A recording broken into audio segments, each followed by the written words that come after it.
Okay, so occasionally a customer may not be able to find their card, and we just want to cover how you're going to handle that. One, if it's not busy, but if it's busy, you don't want to type the line. If it is not busy, you then might want to have her pull up the cards and we go through the letters and we find it, because usually you find it alphabetized wrong. So first, I check the last name's letter. Secondly, I check the first name because I found them alphabetized under the first name. Okay, so you want to do that first if you're not busy. If you're very busy, say, listen, I will take care of this later. You want to make sure you get that person's full name and at least their city and state. Because I had a lady in this week that was putting on the same name in a different state, was putting all her purchases on another person's card. And other times we found two cards with the same person with the same address that we have to merge. So there's always those kind of questions. If you have things like that you find, call and ask or text me. That's your easiest thing on that. Now, if we can't find someone, most of the time I'm going to tell you, they requested to have their card maybe in another town. They have it at the other store in this town, or they have it in a total different company of ours. Like a lot of people have it at Treasures and they think it's all the same. And again, remember, the Blooming Boutiques are one program. The Treasures are another program. The gift shops are another program. The pet store is another program. So we have 4 different programs going on, and it's different from the internet, because if someone from the internet comes in too, I have internet people wanting to put their purchase. Internet has their own rewards program.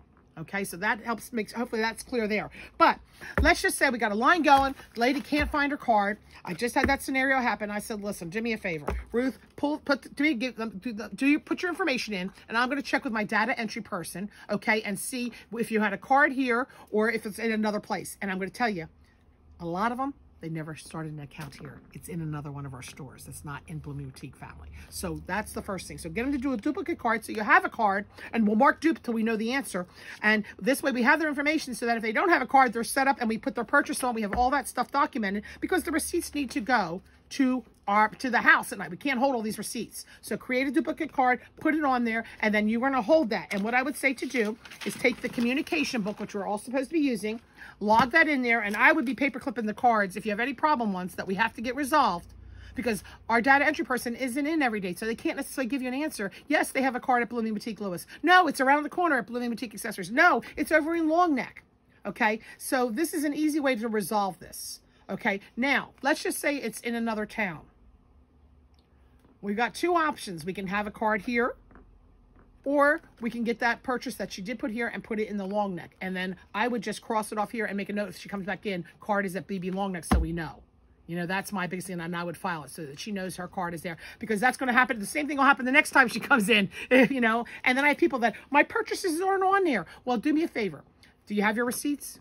Bring your receipts in and we'll check and see and make sure all your purchases that should be credited. Now, you got to watch. There's certain times, like when we have a 5th Saturday, that they should not be on the card, and people will try to bring them in at a later point, bringing all their receipts in, and you got to just, we got to look at the receipts. The second thing is you want to make sure, because sometimes people will have 2 cards and put the same receipts on the same one too. That's why it's very important. If you know their card is in Long Neck, they tell you, you're going to put redeeming rewards at BB Long Neck.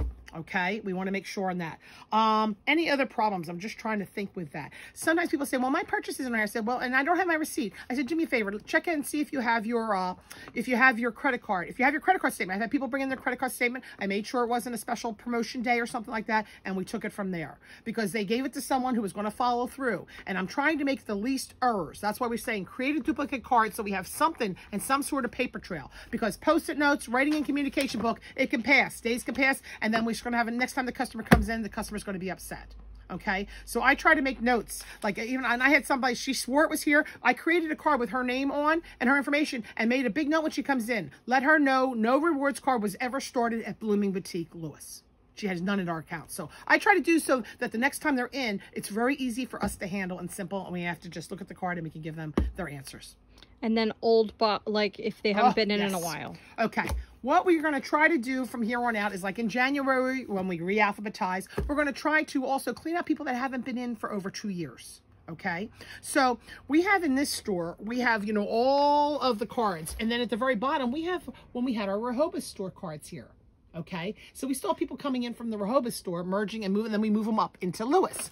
In addition, we have 8 boxes behind us on the counter. So they're all accessible. I don't have to go climb in the back office or something. They're all accessible because I am still pulling people out that haven't come in since COVID that are coming back now. I haven't been out since before when. And so that's why it's very important that, you know, that we can check all the places too that they could possibly be filed.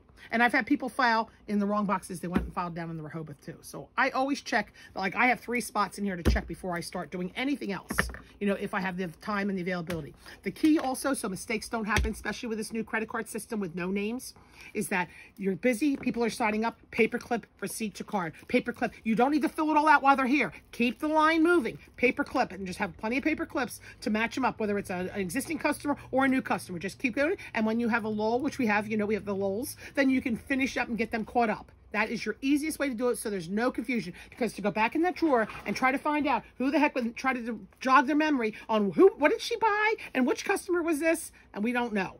So that hopefully solves a lot of your problems. If you just take on some of these little tips here, it'll make it very easy and very smooth. Some stores have it very simple, and it flows very nicely. And we will solve it, and we always find the customer's cards.